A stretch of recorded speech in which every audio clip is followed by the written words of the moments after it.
Episode 18, Part 2, They Shoot Horses, Don't They? By Horace McCoy.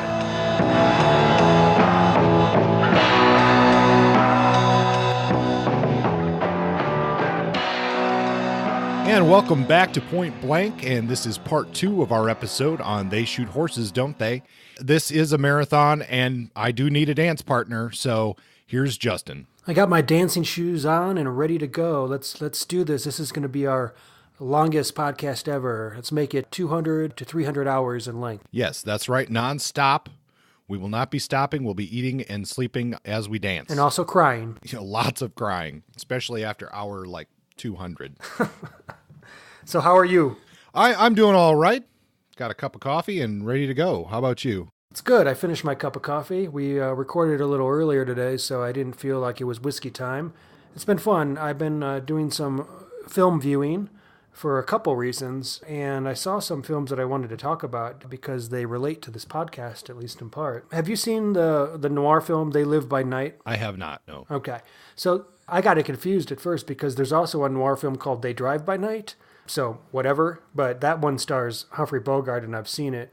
This one was a film directed by Nicholas Ray, and we know him because this was his first film, but he actually also directed In a Lonely Place, which I've also rewatched recently, and that's a really solid film.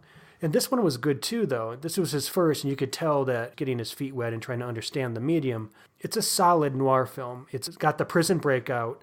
It's got a boy and girl on the run, a doomed love story too. So, and that's not something you often see in noirs. It's like young love, and obviously it's not going to pan out, but the story's actually sort of developed, and there's a little bit of romance. I think it was a good balance of romance plus action and trouble. So it's got this Bonnie and Clyde thing, and one of the captions in regards to the film was, quote unquote, "This couple is hell-bent down the road to doom," which is, great. Nice cinematography, strong dialogue, good acting. If this were my first movie as a director, I'd be pretty pleased. So I recommend that for those of you who haven't seen that one. But there's another one I saw, which is not noir at all, just fucking awesome. It's called A Bullet for the General. It's a Zapata spaghetti western. Have you seen that one, Kurt? No, I've definitely not seen that one. Okay, I highly recommend this if any of you are interested in spaghetti westerns. I am. I love some of the revisionist Western film, and especially spaghettis. And this one was, I watched it at the Guild, which is our local cinema. I love that place. If that place ever went under, I would probably riot. Now, this was directed by Damiano Damiana, which is a great name, an Italian director. And as much as I love The Man with No Name, Clint Eastwood, anti-hero, Dollar trilogy, I really appreciated this particular film, and probably more from this director, because the political stakes are high, and there's actually a really cool political critique in this one, which works for me. Anti-imperialist critique of the way that, in this case, the U.S. uses its power and influence to subvert democracy abroad. The writer of the script for this one is the same guy who wrote the script for a film that I'm sure that you have seen, Kurt, The Battle of Algiers. Oh yeah, I've seen that. That's a really good film. Yeah, that's just a great film, and it actually won awards. Whereas this is totally a spaghetti western. It's scrappy, and it's got some questionable dialogue and some corny violence. But I mean, the body count in this film is insanely high. We're talking just hundreds and hundreds. Of course, you never see any blood or very little blood. It's just people falling into dust over and over again and rolling down hills. It's almost funny eventually. I just wanted to say that if you're into spaghetti westerns at all, this film is fun. And I won't spoil the ending, but I think it ends really well, and it almost iconically, in a way that just made me, I'm actually really psyched about seeing it again, even though it's 2.5 hours. So I've been on a movie kick. I also signed up for the Criterion channel, which debuts in April. So I think I'm just going to spend the next year reading and writing and not and watching film and not talking to human beings, except for you, Kurt. Well, hopefully that's not the case, but... Well, yeah, I'd have to quit my job, so I guess maybe that's too far-fetched. What did you say the name of that film was again? A Bullet for the General. Aha. Well, I'll have to put that on my watch list. Now, I know on Facebook, one of the noir pages that I follow was talking about do you know what service has a lot of movies that like you can use your library card to check it out? You know what I'm talking about? Yeah, Canopy. Yeah, Canopy. Have you looked at their noir film selection? Yes, I've used Canopy repeatedly. It's sort of like a curated collection from Criterion plus a few extras. It's pretty small, and I wasn't impressed with their selection of noir film. At least not the Canopy that's offered through University of New Mexico. I think each school or each library can get a different plan. I don't think it's like one universal plan. But Oh, okay. why did you look it up? Were you not impressed? Or? Well, no, I just I've been trying to find a streaming service that has some of these more noir films because there's really nothing on Netflix or Hulu or anything like that. The Criterion Channel might be your best bet because when it goes live, it's going to feature all of the collection, which is over 1,000 films, and a hell of a lot of them are film noir. So they do have a list of all of their films on their Criterion page. I think you can actually select for certain genres and select on mystery noir and see if the number works for you. Yeah, well, maybe I'll have to do that. And if any of our listeners do know of a certain service that has a better collection of noir, please let us know on, well, probably Facebook would be the best bet, because I would like to watch a few more noir films. I kind of go through phases with my films, and I feel like I'm kind of getting into a phase where I want to watch some more classic works. I've had a lot of luck just with the public library. That's where I got They Live by Night, because most public libraries in cities, invest a good bit of money into Criterion Collection films and others. But if you haven't scrutinized your library catalog yet, you might find some gems too. Yeah, and I do have the additional problem where streaming usually is better for me because I can't return check out or return library items for extended periods of time. You can't just tape a DVD to a Pelican and send them to Seattle. That's an excellent idea. I will definitely grab a Pelican and tape a film to them. All right. Well, I guess we should move into our main topic. I think we should, and I do have a slightly longer review for this episode. If you're ready for me, I'll dive right in. Go ahead, dive right in. So we're returning back to this weird little unique book that we talked about in our last episode, They Shoot Horses, Don't They, by Horace McCoy. And now this came out in 1935, so this was on the early edge of the American noir fiction that became prominent and highly influential between this period and just after the war, World War II. Now, this book is not about horses, as I once thought. It's actually about dance marathons. And if that causes you to turn the podcast off or run out the door, please stop. Hold your horses. That was a pun. Hold your horses. This book is about dance marathons, but it is very much a noir novel. And you sit with it for about 120 pages, you'll find out exactly how this is so. So Simone de Beauvoir called it the first existential novel in America. And in the last episode, we spent a little bit of time exploring what existentialism actually means and how this and other noir fiction in the United States espouses themes of existentialism consciously or unconsciously. That being said, this book is set in Depression-era Santa Monica in the 1930s, and we got two main characters, or two leads. One of them is a guy named Robert Severson, and he's a down-and-out chump who dreams of being a film director. He's recently moved from Arkansas to Hollywood, chasing the big dream, and things aren't going very well. He's, struggling. He's looking for gigs, and he's hustling, essentially.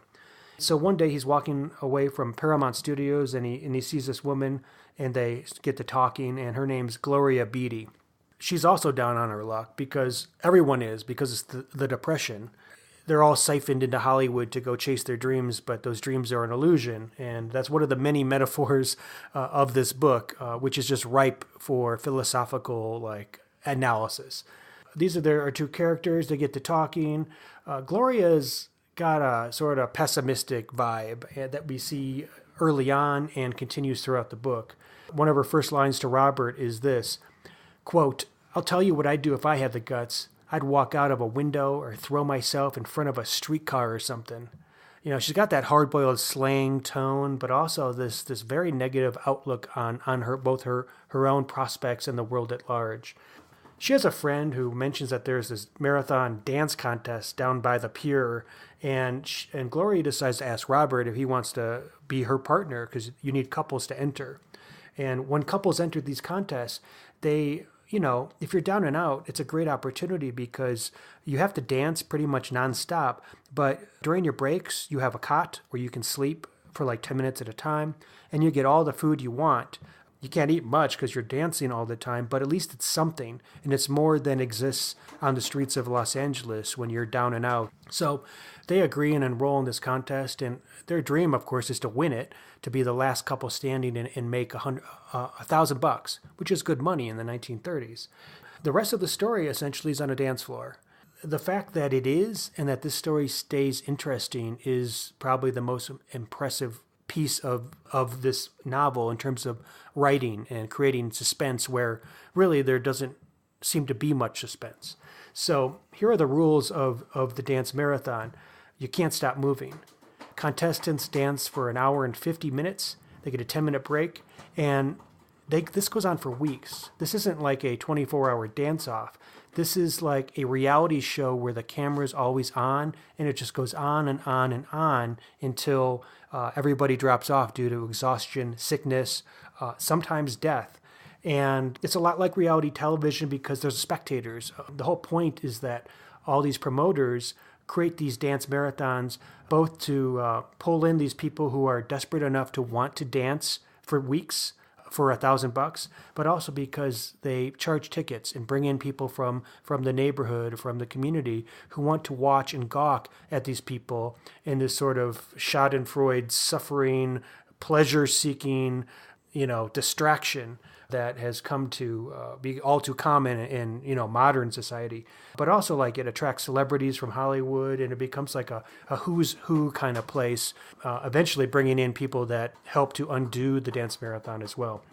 A lot of interesting things going on here philosophically, and that are very current. Even though this book was written in the 1930s, this dance marathon could easily be set in 1997, and there's very little in this book that would make it feel out of place, which is magic, sort of prophetic, or it might just be because of the terseness of Horace McCoy's writing, that he doesn't really give too many specific references to the 1930s that would have dated the book.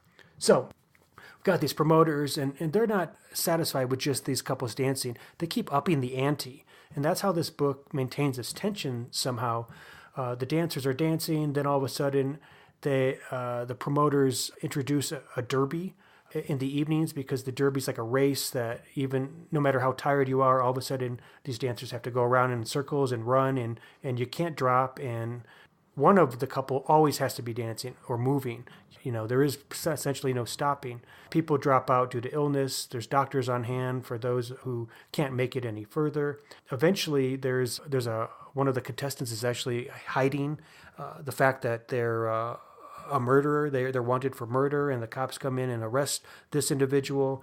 There's the woman who is pregnant on the dance floor, and Gloria gets into it with her, tells her to just get an abortion. There's actually some real provocative dialogue and interactions in this story, most of it stemming from Gloria herself, who is our existentialist character, our character who knows how absurd everything around them is, and she's just tired of living a lie. So she calls people's bluffs left and right.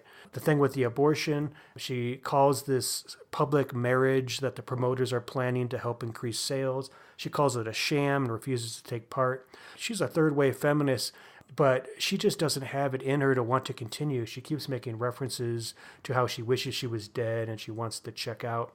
This other aspect of the story, as we're moving toward the end, and the end comes quick, this one aspect is that the spectators not only observe, but sometimes they promote the dancers. So then we have people who come in and say, hey, I like that couple over there, couple 47. We're going to get them sponsored by a clothing company or a car dealership, and they get free shoes and clothes. So now, like, these people are even more objectified. A woman named Mrs. Layden is watching from the stand. She's an older woman, and she tells Robert that he and Gloria are her favorite couple, and she gets them a sponsorship, and they are asked to be part of this public marriage spectacle during the course of the dance, and that's what Gloria refuses. Contest grinds on, and you get couples interacting and squabbling over this and that. You get couples pairing off and committing adultery with other couples. There's a lot of real, like, heavy, heady, but also, like, controversial stuff in this book for 1935, for the era of censorship. Like, there's adultery, there's talk of abortion, there's questioning the system of marriage, calling it a sham, calling it a spectacle. There's questioning the rat race of American existence. Like, there's a lot of critique embedded in a book essentially about people dancing for a little money. So it's impressive how much McCoy has managed to stuff into this short piece. But I forgot to mention at the beginning that this book starts with Robert in a courtroom trying to defend himself for a murder. And so this book also has a stylistic arc that's interesting in that we go back and forth between Robert in talking to a judge and the judge deciding on his sentence for Robert for this murder, because he's not going to get out. He's not going to escape the sentence. He killed somebody, and that seems to be beyond a doubt. And the rest of the story is actually the dance and him meeting Gloria. And we know that he has killed Gloria. So there's no mystery here as to who done it. This is more about the cause of the murder, what led up to that interaction. So it's a cool setup, and it's a cool way of developing tension in a book that should be without it, given the way that things are broken down.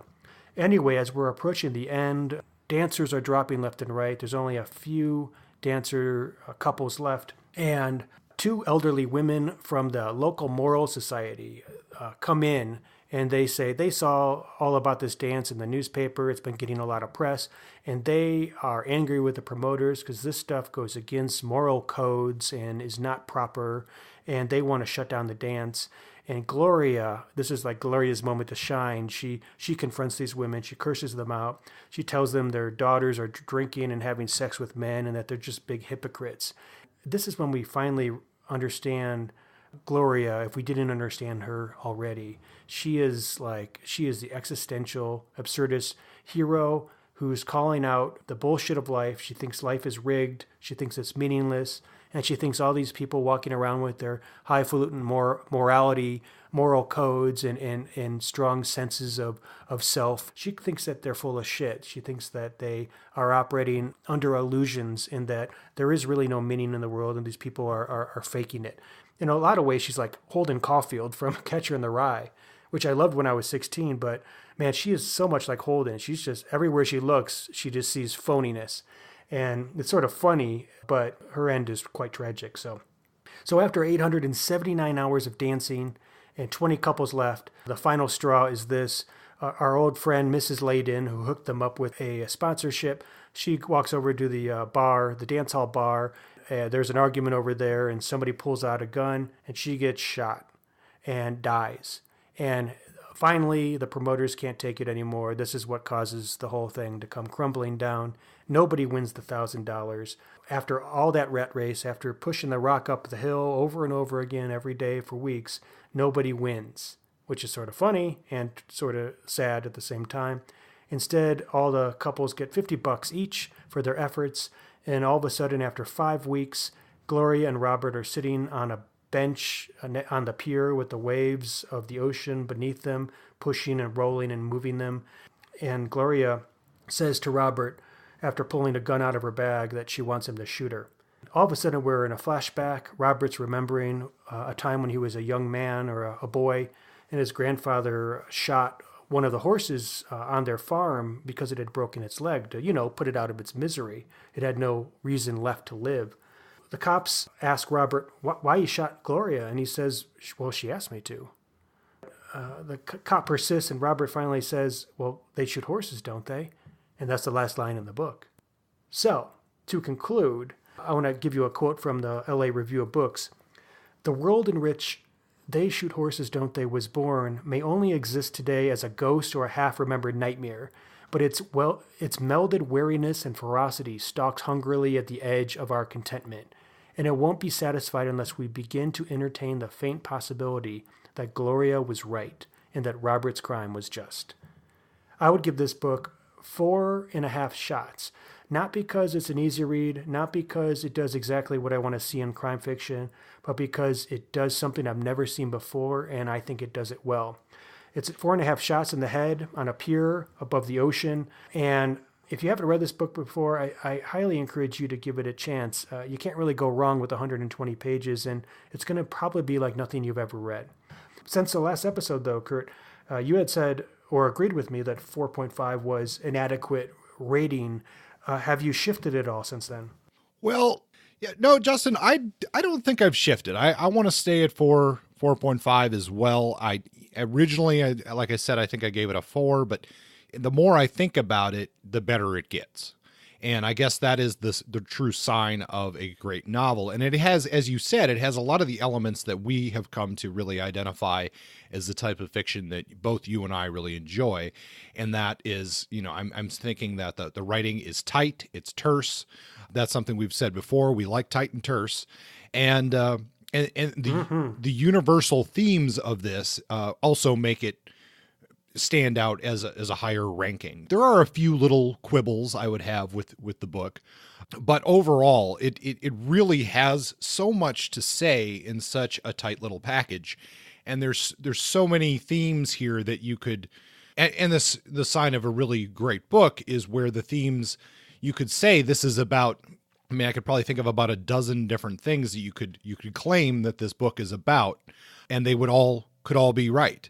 And that's, that universalism is a sign of a great book, I think. It's a sign that a book that could be read and read again and read across generations and still have its initial power, which some books just, you don't want to read them, a book from 50 years ago that feels like it was written 50 years ago, it loses something in the translation. Yeah. And and even though you gave us a very thorough summary of the book, that wouldn't take anything away from, if you haven't read it yet, that wouldn't take anything away from reading this again. It is probably, lately I've been getting rid of a lot of books after we're finished with them or I'm done with the review just because I'm trying to downsize. But I think this is going to be a book that's going to stay on my shelf for a long time because there's a lot of things to revisit here. There's a lot to be learned from this book, both as a philosophical work, but also as what makes good noir fiction. Agreed. And of course, Horace McCoy, if you don't know much about him, it's not necessarily your fault. He's not, as Kurt mentioned in the biography in the last episode, he's not very well known for anything outside of this singular work. He did write a few other novels, and he was a screenwriter, and he wrote short stories about flying aces and other black mass stuff. But none of that is very heralded at all. This is really it. This is his crowning achievement. So, and it's worth it. So I guess we should start exploring this book in more detail, maybe starting with characters. Sure. Is there a character in this book? I mean, we only have a few and obviously two majors, but anybody stand out to you, obviously? Well, I mean, obviously Gloria stands out, and obviously Robert as our narrator essentially has to stand out. Again, like we saw in A Lonely Place, and we talked so much about how nicely balanced Dorothy Hughes was with how she focused on characters. That's another thing in this book where we have a much shorter book, and we really have those two characters. We have Rocky, our announcer, who plays a bit of a role, and you mentioned Miss Layden, their sponsor. Mm-hmm. They're the only ones who really, the only ones who do much of anything. And then all the other participants are just kind of mentioned in and out. The couple of James and Ruby you mentioned, that's the married couple, and she's pregnant, and Gloria is basically telling her is bluntly telling her to get an abortion. And let's also point out here that it's not even just a early stage abortion. This would be a very late term abortion on top of that. So it was quite shocking to see that conversation be so bluntly on the page and not even put in a colorful euphemism from the time frame or from the time period. Oh yeah. It's just right there. It's right out there. Yeah. I mean, around the same time, Hemingway was was writing like Hills Like White Elephants, which is a short story about abortion, but it's all couched in what is not said. It's the iceberg, and we're seeing the tip, but all the talk about what's actually happening, the abortion and that medical decision, is hidden because, for one, censors, but also for two, art. Here, oh no, McCoy has no interest. Gloria has no interest. Her opinions are all on the table, and they're raw, naked, and bare. And it's shocking even now, because even now we can't handle or have a straight conversation about abortion without it leading into some kind of problems. We still haven't come to grips with this issue, let alone in the Depression era. So powerful stuff. I can imagine being a first-time reader of this and feeling the same way I might feel about, later on, Jim Thompson's vivid, graphic descriptions of Lou Ford violently attacking women in The Killer Inside Me. Yeah, for sure. So, I mean, but getting back to those characters, I mean, I don't know. This isn't, how do I want to say this? This is a novel about character, but not character development. Yeah, I feel like the characters are a little one note. They serve a function, but who cares about Robert? Yeah. You know, it isn't about what happens to Robert before or after this. This is more, Robert and Gloria and all these characters are more like stand-ins for life and points of view or philosophical ways of seeing or being in the world. Mm-hmm. Yeah, for sure. And it's difficult in that way because, you know, really Gloria is the character and everybody else is kind of reacting to her, and their worldviews are essentially butted up against Gloria's. And that is the novel. That is it. And I think we might be shorter on characters this time around because of that. And it's probably the first book like that we've read. I mean, frankly, I'm a character person. I want strong characters, and I want to see them behave and do certain things in order for me to feel like all the checks are marked. And I like to see them grow. Of course, we don't see that all the time with our private detectives, but that's okay, because that's not the point of those stories. This is a weird book because no characters grow. It's not about that at all. It truly is more a novel about ideas. Oftentimes, I think of ideas novels as a bad move, like something you have to endure, like slog through. Who wants to read a philosophy novel? Like, so many times they're poorly written and they don't captivate in the same way that popular fiction does. But this manages to be easy reading. You mentioned in part one of the episode, you mentioned that this is essentially the story of Sisyphus.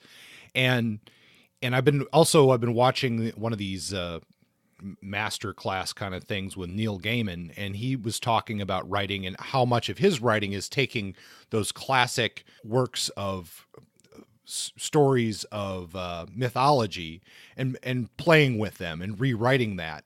And that's essentially what McCoy has done here, is taken this story of Sisyphus constantly having to push the boulder up the hill, mm-hmm. and reskinned that into this dance marathon. That's why it works. There's universalisms here that don't need to be re-explained on the page. And I think that's one of the things that McCoy definitely achieves here. And like I said, I read one of his other books, and it's a long novel. It's, for him, compared to this, it's like 350 pages or something. And it just gets too bogged down. And whereas this, because he, at least in this case, knew to exclude so much, it works.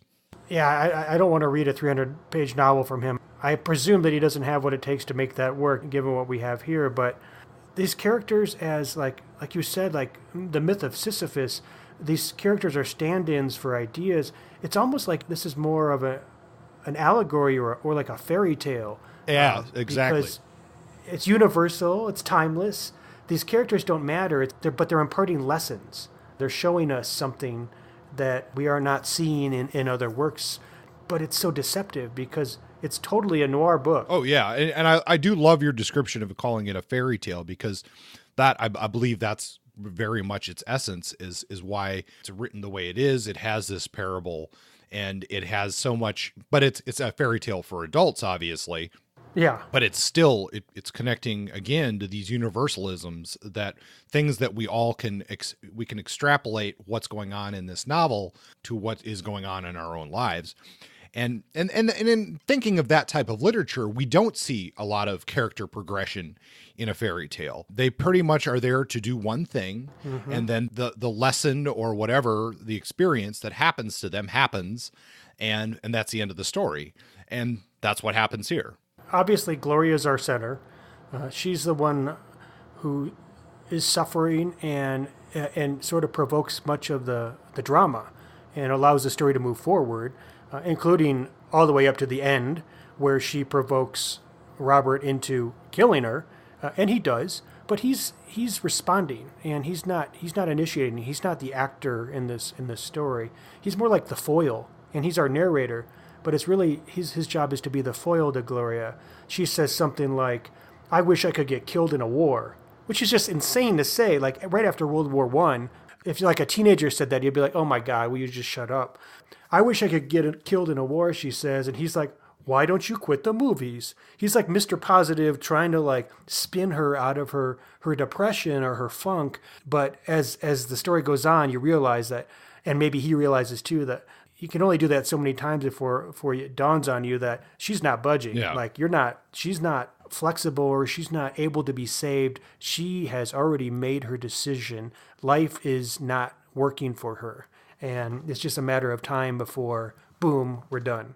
It's almost fun to see him do this back and forth with her, trying to be the grounder and the realistic person and the optimist and all this. And slowly you see how it works less and less, and how he cannot reach her no matter what he does. Then we have these characters, these other couples on the dance floor, and they serve other functions. They're one-dimensional too. They come in to serve a function mostly to interact with Gloria, who provokes the woman who's pregnant. She provokes her husband and he wants to get into a fight. She provokes Mrs. Layden. She provokes the promoters. Every time she interacts with somebody, almost she ups the ante, and the tension gets higher as we move closer and closer to the finale.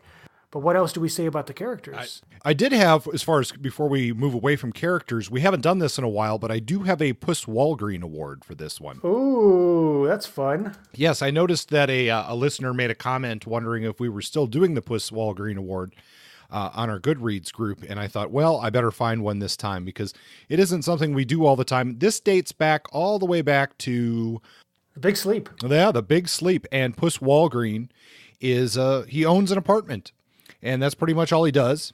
And yep. And he has a kind of a stupid name. The Puss Walgreen Award for They Shoot Horses, Don't They, for me, goes to Socks Donald. Socks Donald. Socks Donald. What does Socks Donald do in this story? I don't even remember. So I guess that kind of, he's there. He probably walks in a circle. In his socks, perhaps. We have not had a Puss Walgreen in, 4, 5, 6 episodes? Oh, at least. Shall we move on to other things about this book that stand out to us? I mean, we have this strange plot. We have the themes, which we already talked about with existentialism in the last part, but we could return to that as necessary. There's a cool style that happens in this book, the way that McCoy put it together with the weird back and forth between... Actually, that's where I want to start. I have a question for you, Kurt. Okay. The way that this book is set up, we start with Robert in the courtroom, and he's explaining what happened. He's telling us the story of he put the gun to Gloria. She's smiling, and so we know what happens at the end. We know that Gloria dies. We know that Robert is, in all likelihood, a killer. And then we go back and forth between the courtroom scenes and then the story of the cause and the buildup in the dance hall and that story. Now, I could say that that's sort of like stylistically progressive or maybe even postmodern, the way it's sort of cut and paste in there. And I say, well, that's cool of McCoy.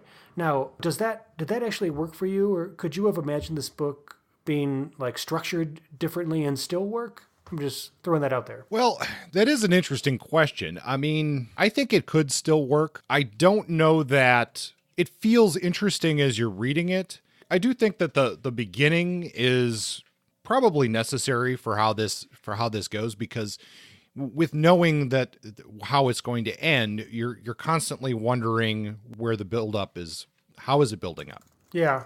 So that serves its purpose. And I don't know that, if we didn't know that that was going to happen, you would read the book very differently. And I don't know that it would work quite as well. What I don't think is necessary, I mean, I think it's interesting, but I don't think it's necessary, is these little broken up section of the sentencing that happens before each chapter, which is the court reading the final verdict to Robert. Yeah. That's just stylistic. That doesn't need to be there. But it's a little melodramatic. Yeah, it's unnecessary. But, I mean, it's not so distracting that it should be removed or anything.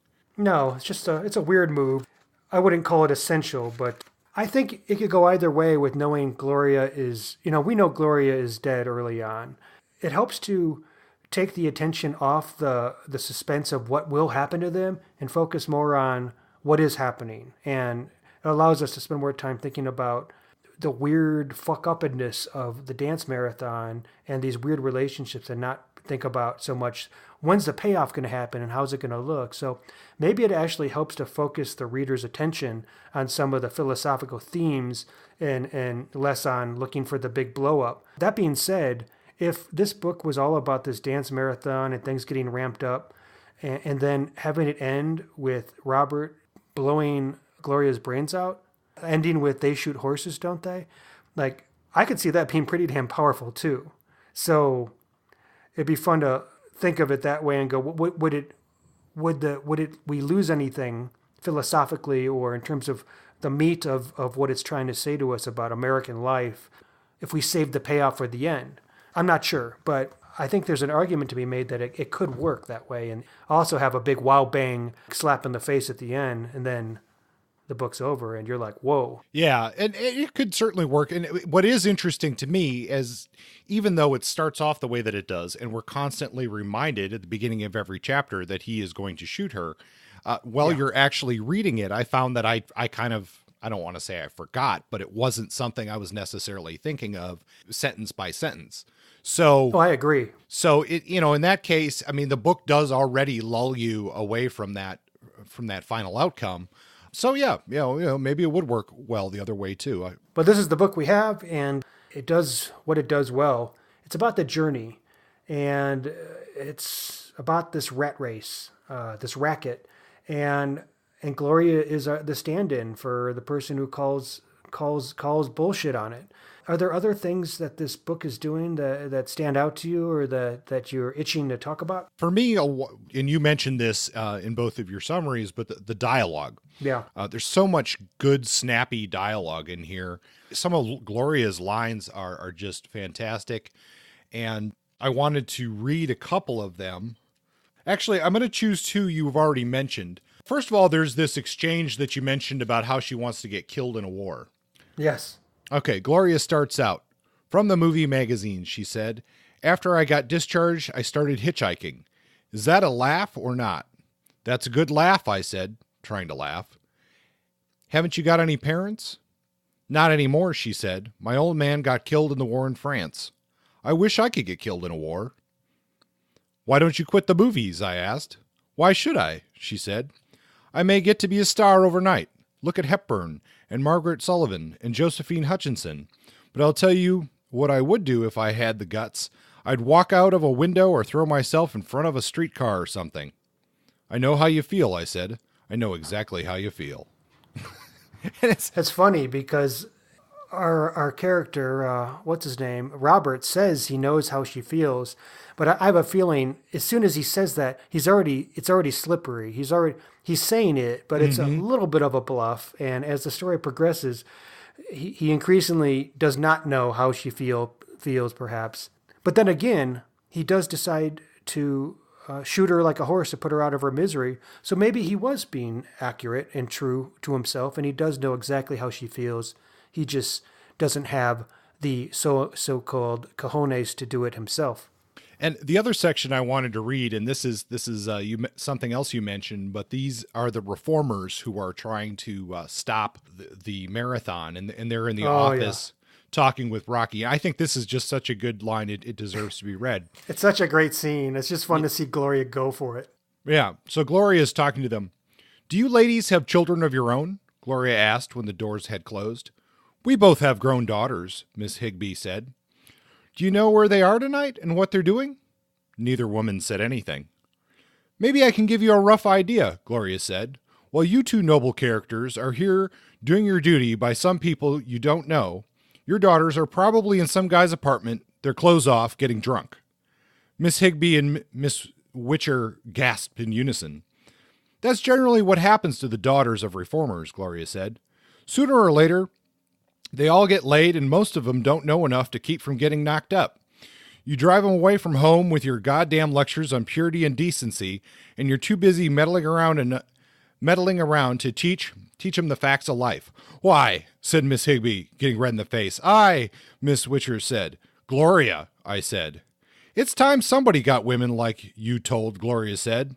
It's just such a great scene. Yeah. And yeah, she's definitely Holden Caulfield in this book, but much bleaker. There's never any moment of optimism with Gloria, and I think her unflinching, like, brutal outlook on the world is something I haven't seen in a character as consistently before. She doesn't have that soft spot. She doesn't recall back on a long lost friend or her mother or somebody and go like, well, those were the days. Like, there's just none of that. It's just like, oh, it sucked then, it sucks now, life sucks, this is terrible. It's just constant.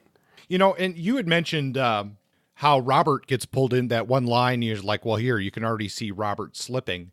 And there's another line from near the beginning of the book, and this is something, of course, I would notice, but McCoy uses the fact that this dance hall is above a pier and on the ocean a number of times. Yes.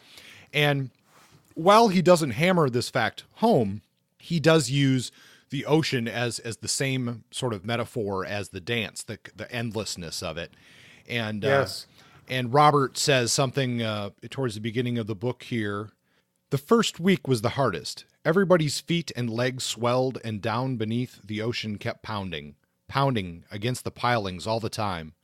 Before I went into the marathon dance, I used to love the Pacific Ocean. Its name, its size, its color, its smell. I used to sit for hours looking at it, wondering about the ships that had sailed it and never returned. About China and the South Seas, wondering all sorts of things, but not anymore. I've had enough of the Pacific. I don't care whether I ever see it again or not. I probably won't. The judge is going to take care of that. And there's so many elements of this book, I think, that are just reinforcing this entire metaphor that McCoy is using. And, you know, whether it's the ocean, whether it's the dance, whether it's the actual competition, whether it's Gloria's attitude, whether it's the attitude of the other characters, it all comes together so well.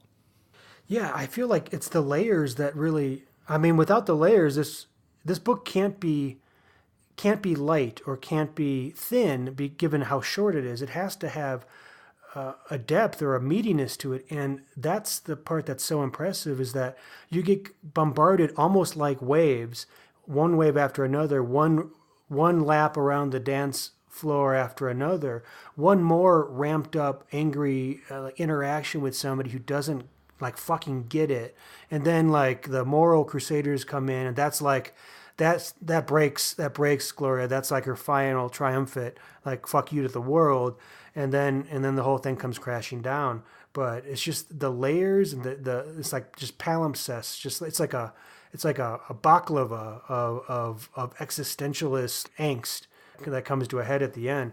It's really impressive how McCoy pulled that off. And I think of other characters in other books. We've talked about, existentialism. We're looking at, Cornell Woolrich is like so easy to, it's like the poor man's existentialist, like the high school existentialist who doesn't quite know what existentialist is. Oh, Woolrich is just dripping and morose and filled with despairing angst at the lifeless, cold universe. He's so obsessed with fate too, and like how everything's predetermined, and that goes totally against existentialism, which means life's in your own hands, which sort of makes, for me, his characters pathetic. David Goodis was also like really brooding and dark in existential when we read Shoot the Piano Player, right? And we had Eddie in there. And Eddie had this sort of absurd, like, existential existence. He had this big career, and and this beautiful woman he was in love with, and it all fell apart. His career crashed. He lost his partner, and he became like this like nunchuck, like fist, like crazy man beating up people in Hell's Kitchen, New York. And now he's just this lonely piano player under an assumed name in Philadelphia. And he, his life is ruined. He lost everything, and everything's meaningless. Like, he could be Gloria. He could be the one who just says, "Wow, what the fucking point of it all?" and just let it go. But instead, he's like a true existential hero because he has the piano. He has music, and maybe that's the one thing in life that has meaning to him and keeps him going. Because even after he goes into the book and gets involved with some criminals and makes it out alive with a shootout, and he loses another girl, again, that's like a repetition, the same shit, the myth of Sisyphus. But then, like in the last scene, he's back in the bar and he sits down at the piano and like plays a couple notes. It's so powerful because it's so real. It's like we're all fragile and we have to hold on to life with just one little thing. One little thing keeps us. It could be music, it could be love, it could be, hell, it could be drugs, or it could be exercise, or it could be whatever, a dream. Gloria just has nothing.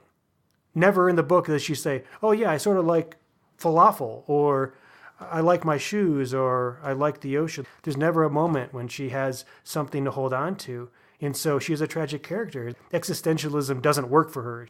She doesn't have the piece of meaning that could be her salvation. On the other hand, you can look at it, well, I mean, she certainly is living life by her own code. And that's true. And ultimately, what is the one thing that is truly ours is our life. And if she is choosing to have someone end her life, then she is acting on her code. I'm not saying that she's not living an existential life. She's living an existential life up to a point, but there's no established meaning or desire that she's established in her life that keeps her wanting more after a certain point. Like she does it, and then she's like, okay, sure. I'm cool. Okay. I guess she's still owning her life, so she's still empowered. Like I think is what you're getting at. It isn't like she's just giving up because she can't figure it out. But anyway, I think that having something to hold on to is often the guide that gets us through. And something that Sartre and even Camus said is it's the little things that matter. These little joys. Camus was all big about like just having coffee and like gathering with friends and stuff. Those things can help us through the meaninglessness of an absurd existence. This book was certainly a little joy. It was a really it was really an enjoyable read, and it's also compelling that for such a light book, here we are, in this initial recording, we're almost pushing an hour before we edit it here. And this is going longer. We're having a longer, more in-depth discussion about this little book than books that we've read that are, 4 times this long. There's just so much in there to unpack. Just the dialogue alone, like you said, there's not a moment of Gloria dialogue in this book that's not worth sharing. Throughout this entire book, my most common comment as I was taking notes was crazy scene, great dialogue, or just what with a question mark. What could have been such a boring topic. Yeah. Both between Gloria and McCoy's, how he paced the book, it was just like, okay, he lulls you in and then bang, lulls you in, bang. Very good. I hope it's not a problem with the podcast because it's not always good listening to dive into philosophical themes in a book that you haven't read, but it's because this book just has to be read. If you haven't read it, just read the goddamn book. It's just so weird. Yeah, and even though we've been talking about it for such a long time, we didn't even really get into how it personally made us feel or what we were personally thinking that these metaphors, how they applied. And, we won't get into that, but I mean, that's for the individual reader to really, really discuss or think about for themselves while reading this book, and just really speaks to the quality and timelessness of They Shoot Horses, don't they? It's a great book. It's an interesting book, and it's a book that raises more questions than it answers. So if you haven't read it, do read it. We have a lot more notes on how it and other noir relates to existential themes. We'll make sure to get our notes in a good working order and publish that stuff. Other podcasts that I listen to, Philosophize This, Partially Examine Life, which is one of my favorite podcasts. Also, Rev Left Radio did a good podcast on existentialism. And also a handful of documents that were really nice and really captured the connection well. So we'll put all that stuff on the website.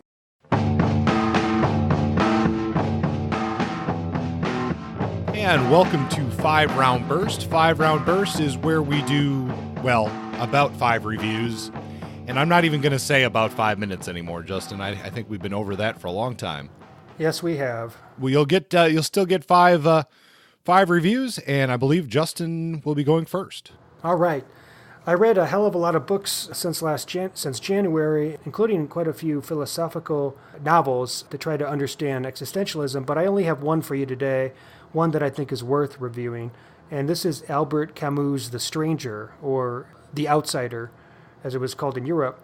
This came out in 1942, 7 years after They Shoot Horses, Don't They?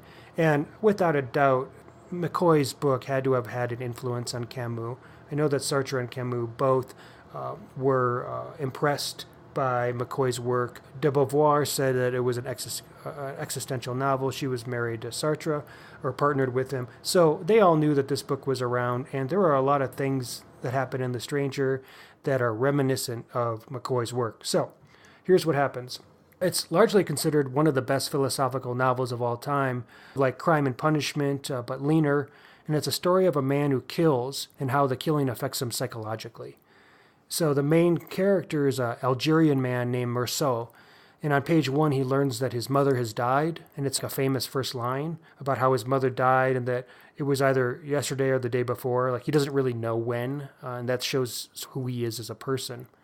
And this unempathetic attitude is something that burdens him. It's the philosophical linchpin of the story, like the way that people see his attitude toward the world is so weird. And it's because he's free-floating and he's not operating by the normal rules of society. So he attends his mother's funeral and moves on with his life. He ends up with a girl named Marie and works with his neighbor to plot revenge against an unfaithful girlfriend. And he's just this dude who just coasts through life.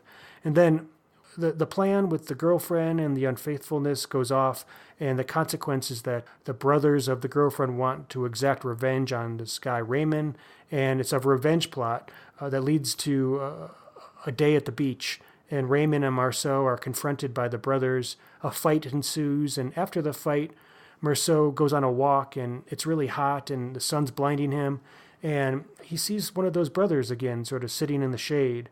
Marceau has a gun, which he had carried with him to protect himself, and there's no threat. The brother isn't about to attack him, yet Marceau, because of the sun and how the heat is affecting him, and just because he's curious, he kills the brother. He kills this man, he gets arrested, and the second half of the novel is set in a court as witnesses take stand to speak to Marceau's character.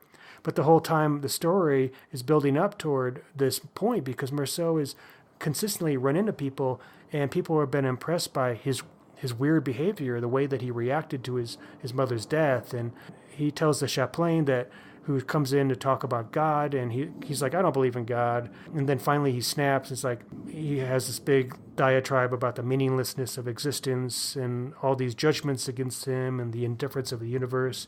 And, it's Camus playing up this existential absurdism. Eventually, Marceau is sentenced to death, and in the end, his death will be a salve against all these feelings, and he's cool with it. He's looking forward to being guillotined, essentially. And that's how it ends. So, it's philosophical in the same way that the book we just read is philosophical. But you know what? I think They Shoot Horses, Don't They is better. Well, that's interesting to hear. I've long thought about reading that book and just never gotten around to it. So it's worth it. All right. Well, first up for me today, I have Takeout and Other Tales of Culinary Crime by Rob Hart. He's also the author of Potter's Field, which is a book I believe some of you may have heard of before. This just came out 2019 from Polis Books. It's 16 stories, all by Rob Hart, that are in crime fiction inspired by food. So this is mostly reprints of things he's had published in other places like Thug Lit or Mystery Tribune, and there are a couple of extra new pieces in here as well. It's a pretty solid collection full of butchers, bakers, and food truck owners that are up to petty and not so petty crimes. Overall, I would say that this is a nice collection. If you can't tell, I really enjoy these. I've done a number of these reviews of these short story collections around a theme, and I do like that. I like to see how, well, in this case, it's one author, but how you can take that one theme and turn it around in many different ways. So If you like this kind of thing, I would call this let's say a leg of lamb to the gut. It's a hit. There was enough in here that I really enjoyed. There were a couple duds, but overall, this was a solid collection. Next up, I have The Wrong Case. This is by James Crumley. This was originally published in 1975. I believe I've got a copy of the 1986 edition from Vintage Crime and Black Lizard. And this follows Milo, who is a private eye who's got he's got a divorce case business that is going under because the state has made divorce law much more open. So people don't need as much evidence to get a divorce. Remember, this is taking place in the 70s. I don't have a ton to say about this book. Crumley is an author that I want to like his work, but I come away, I've read a couple of them, and I come away just feeling like there's something missing. This one, it's not bad. He basically is asked by, this woman wants to find out who or where her brother, he's disappeared, and he's supposed to find her brother. Well, and then of course, as most of these books go, as he uncovers this, it gets into all sorts of craziness where everyone is sort of guilty and the drug trade is involved. But really what this book is, and I mentioned it in our discussion of alcoholism or alcohol in crime fiction, is really Milo is quite a degenerate alcoholic, and so are most of his friends. And while I'm a little bit tired of that cliche at this point, I would say that Crumley's writing is quite good. There is probably one of the best odes, I guess you could say, to drunkenness in this book. I don't have it handy here, but it's not bad. It's not bad, and it does feel fairly honest to the dark side of being a functional alcoholic. So that's The Wrong Case. I'm going to call that I don't want to call it a near miss. It's a hit, but it's more like you fell off your bar stool and just got a little embarrassed. That's about where I'd put that one. Okay, up next is some Scandinavian noir, Nordic noir. This is The Dying Detective by Leif G.M. Pearson. And this is from Vintage Crime. It came out in 2016. It was the winner of the Crime Writers Association International Dagger Award. This, if you're looking for something in that slower Nordic noir mystery, then this is a pretty good one. It follows a retired detective, Lars Martin Johansson. He has a stroke, and there's other complications with his stroke. Things are not looking good for him and his health, and he knows it. But he gets involved, as he's sort of bound to his house, he gets involved in looking into this cold case of a girl, a 9-year-old girl who was killed some years ago. And what the novel does is it does play with the fact that his brain is not functioning the way that it used to, but yet he's still, other parts of his brain are still fully capable. And that's kind of the interesting thing about this. And it is slow, like I said, and we do know throughout that the detective is dying. And that's kind of what provides the tension in the book, because there isn't him getting out and investigating the case and whatnot. There is a little bit of that through people that he knows. But I would call this one a hit if you're looking for that slower Nordic sort of brooding crime novel. That's The Dying Detective by Leif Pearson. And last up, this is a how to write book. And I've been in a phase where I've been thinking of getting a little more serious about doing some writing again.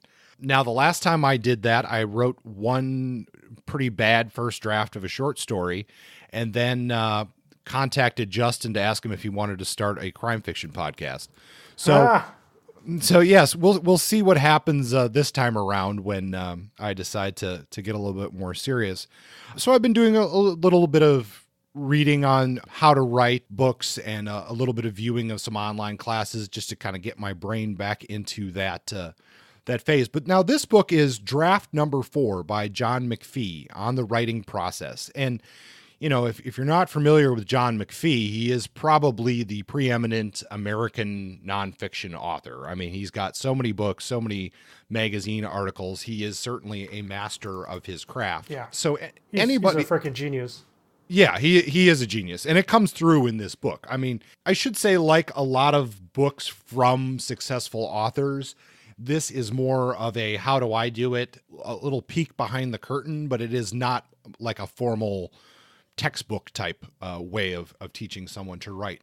There's a chapter on structure, which he describes how he structures some of his articles, and that chapter alone is probably worth the price of admission of this one. There's also some things on drafting and referencing and stuff, which is a little bit more about nonfiction, obviously. But this is a really good book, and I think it applies well to crime fiction, particularly the structure segment works for crime fiction, and the fact that at least I believe that the best crime fiction is going to have a healthy dose of reality built into it. And McPhee's points on research and writing nonfiction, I think, would apply very well to a crime writer.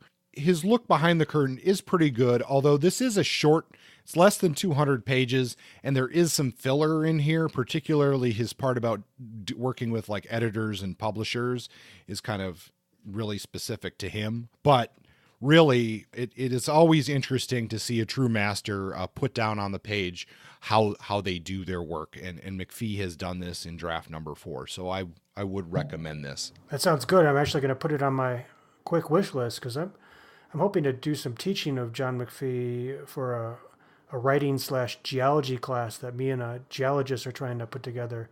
And we're going to read, he's known for his great writing on rocks and geologic process. So, but I'd like to see, in addition to reading his work, see how he comes to that process and see if that could be helpful to not just students, but also my own writing. So I'm glad to hear that book works. Yeah, like I said, that chapter on structure, he's got diagrams and stuff in here that are, that chapter alone would be good reading for any student of writing. Well, thanks once again for joining us here at Point Blank. Coming up in future episodes, our next set of episodes is going to take a look at Ernest Hemingway's To Have or Have Not. It is one of his lesser known works and probably the closest thing that he's written to true crime fiction. And I have read it already. It's a pretty good novel taking place between Cuba and Key West with some smuggling action. So there's boats, and I love boats. So after that, we'll have Cormac McCarthy's No Country for Old Men, and we'll take a look at Western noir, or at least scratch the surface or kick it with our boots, I guess. Yes, that's it. And after that, we are packing our bags and going on our global journey, exploring global noir, starting in the Mediterranean and looking at Total Chaos, which takes place in Marseille, France. And then it's off to Africa, Asia, South America, and finally back to North America. Justin, how do they get in touch with the show? Check out our website, pointblankpodcast.com. We have a group, and we also have a Facebook page, Point Blank Hardboiled Noir and Detective Fiction. If you are on Twitter, at Point Blank Noir. Also Gmail, if you want to send us some love notes or hate mail or recommendations or questions, pointblanknoir@gmail. And then we do have a Point Blank group on Goodreads if you haven't been there already. It's a slow but growing group where we discuss current featured novels and also some of the 5-round burst novels. And one last thing, if you do want to help us out, we have a Patreon site. You can click on it via our podcast website. If you want to donate $1 to us a month or join the Continental Op level and help hook us up so that we can break even on some of this podcasting, we would love your support. And then lastly, give us a rating on iTunes or one of the other podcast services you use. We love to get that kind of feedback, and it helps to get more readership, to get out there. And that's the reason we do this, is to reach out to as many people as we can with this stuff. So that's that. Until next time, I'll be seeing you. Yep. Enjoy your dance marathons. Yes, that's it. Bye-bye.